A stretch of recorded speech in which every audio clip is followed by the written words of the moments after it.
안녕하십니까.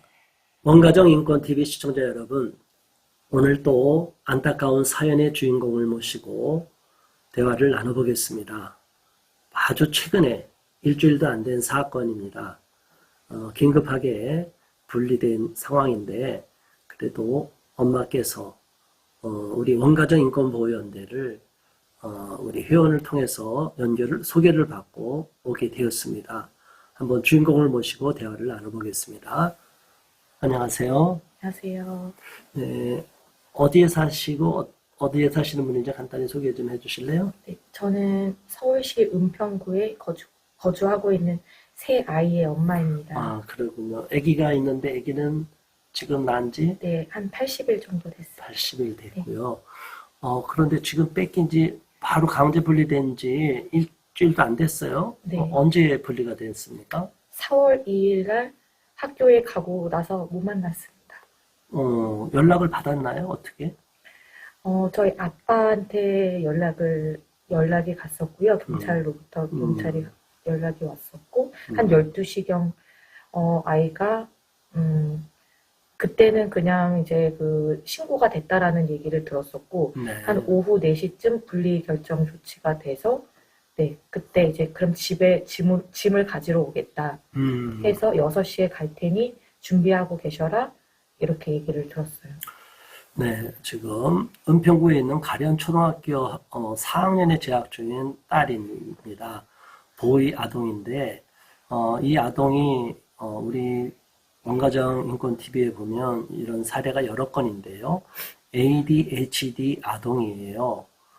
사실은 이 ADHD 아동을 양육하는 부모님들이 얼마나 고생이 많은지 저희는 전해 들어서 알고 있는데, 정말 너무나 힘들게 잘 키워왔었어요. 그런데 우리 아동이 스스로 나중에 보니까 법원 결정문을 보니까 1개월 접근금지, 100m 접근금지고 1개월 상담으로만 나왔어요. 사실은 이게 큰 학대 사건도 아니고 실질적으로 죄를 묻는다고 하더라도 이 정도면은 얼마든지 훈육적으로 하는 부분이 있을 수 있고 실질적으로는 스스로 부딪히는 그런 상황인데 아이가 멍이 몸에 있다는 그런 사유가 된 것 같아요. 보통 평상시에도 우리 보이가 몸에 다치고 어디 부딪혀서 멍이 나고 그런 건가요?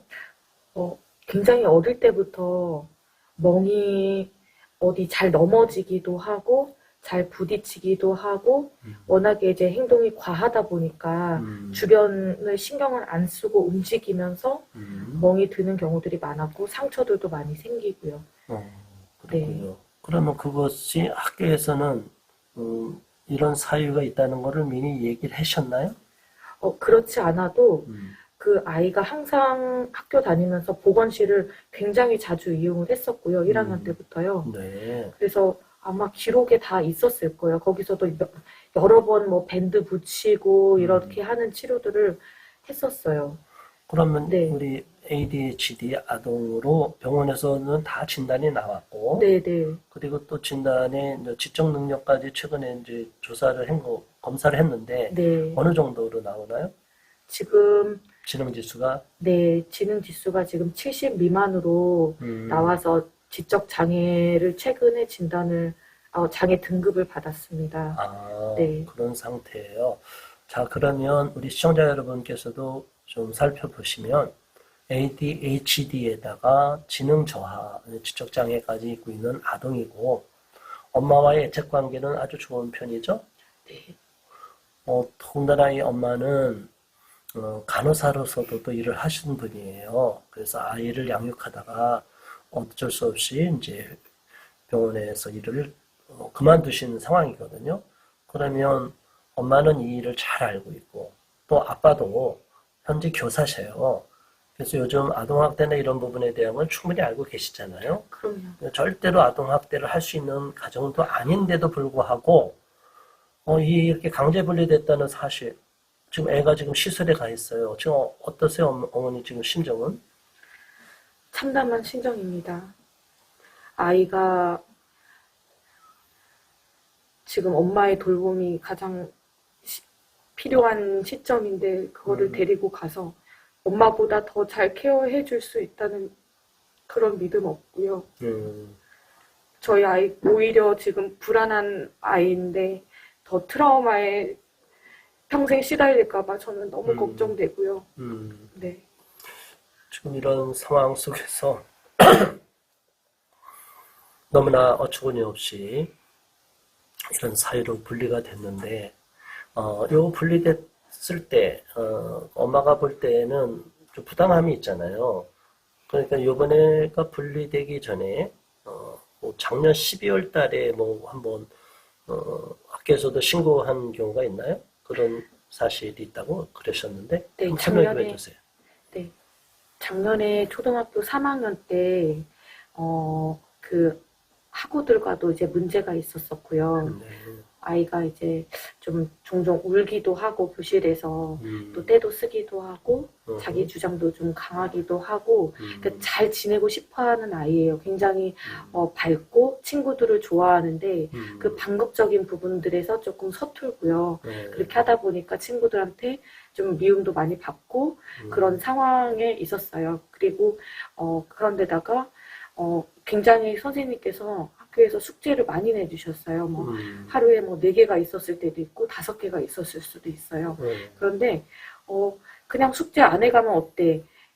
이제 그게 아니고요. 숙제를 안 해가면은 그 다음날 선생님한테 하이클래스로 톡이 와요. 어머니 숙제가 미흡합니다. 내일까지 지도하셔서 보내주세요. 네. 그걸 끝까지 집요하게 그렇게 하셨어요. 그러니까 저는 어떻게 해요? 아이한테 책임감을 가르쳐 줘야 되고 자기 숙제는 꼭 반드시 이제 해가야 된다는 그런 저에게도 책임감이 이제 있다고 생각을 했기 때문에 아예 늦은 시간까지도 숙제 지도를 하면서 그렇게 이제 다녔는데 그렇게 하다 보니까 아이와 저의 관계가 많이 이제 무너질 수밖에 없죠. 저는 아이한테 화를 내고 아이는 숙제 안 하고 숙제를 해가야 되니까. 숙제를 꼭 해가야 근데 되니까요. 아이는 그 능력도 좀 떨어지는 상태인데도 그걸 감안은 전혀 안 하셨네요. ADHD라는 사실은 선생님이 알고 계셨었나요? 당연하죠. 당연히 그 말씀을 드렸고 제가 여러 번 선생님께도 선생님 숙제 좀 줄여주세요. 보이가 이거 스스로 할 수가 없는 아이예요.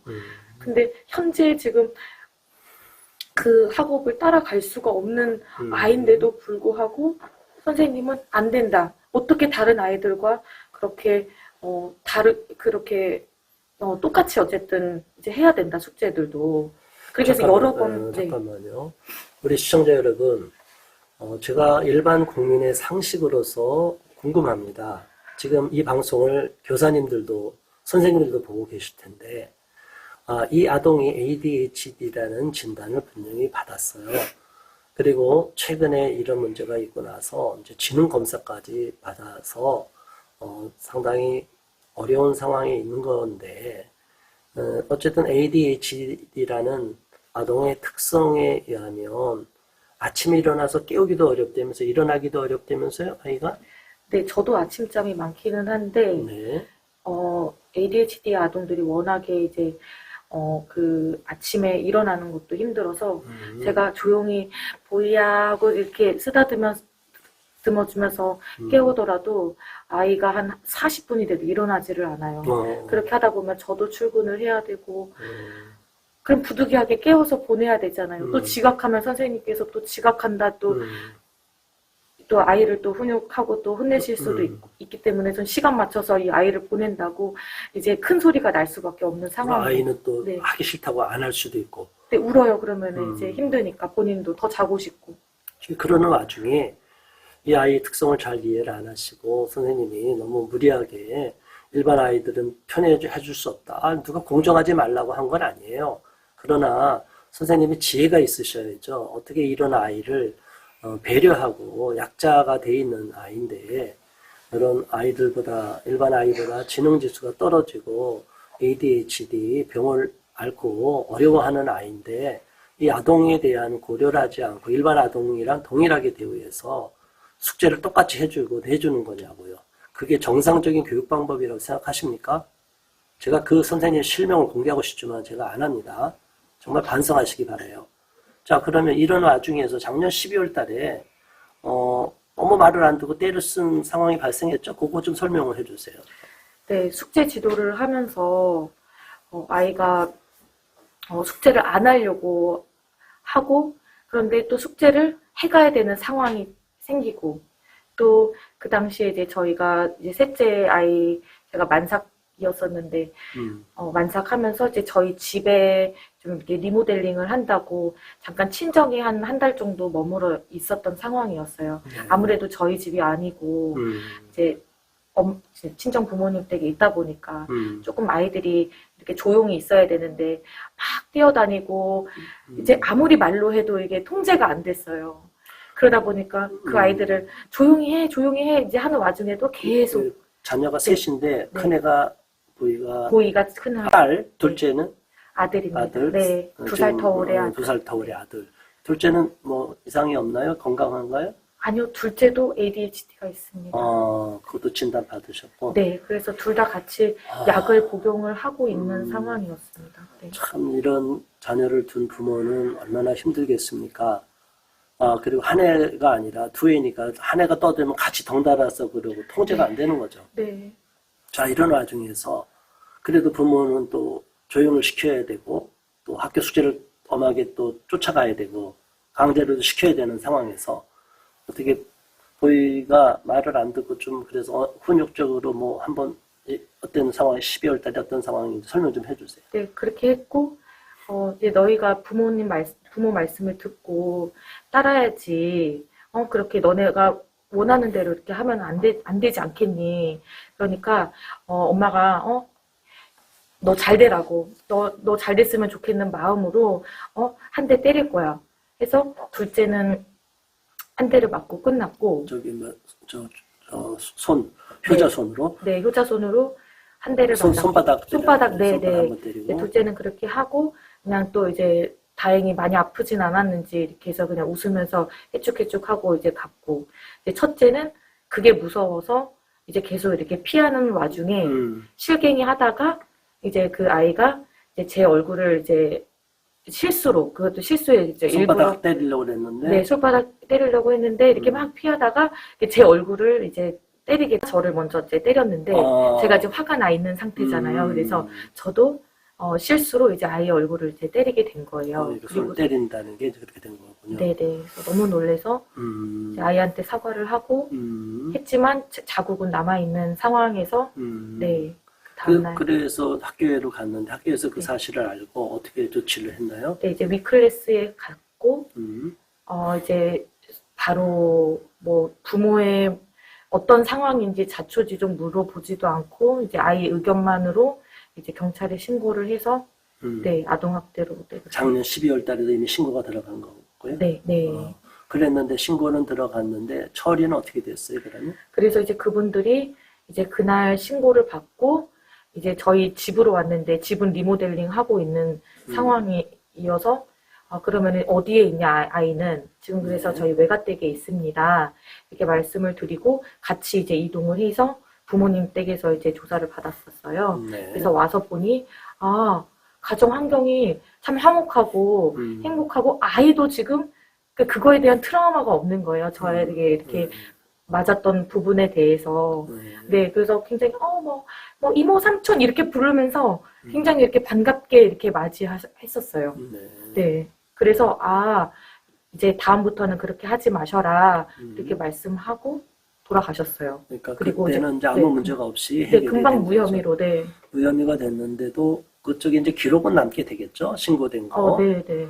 그러면 이제 우리 법의 사각지대가 여기에 있습니다. 현재 아동복지법 또는 아동학대처벌법 두 개의 법이 지금 작용하고 있는데 한번 신고가 되고 나면 이제 문제가 발생하는 경우가 있어요.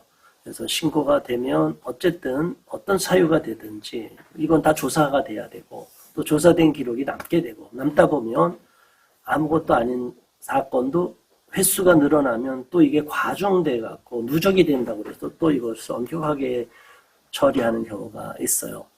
자, 이런 부분에 대해서 너무나 안타까운 일이 있습니다. 자, 그러면 여기까지 일단 잠깐 대화를 나누고 다음 부분에 또 이어서 대화를 나누겠습니다. 정말 이런 안타까운 사연을 접하고 또 영상을 찍는, 방송하는 저희 마음도 굉장히 무겁습니다. 지금까지 시청해주신 여러분 감사합니다.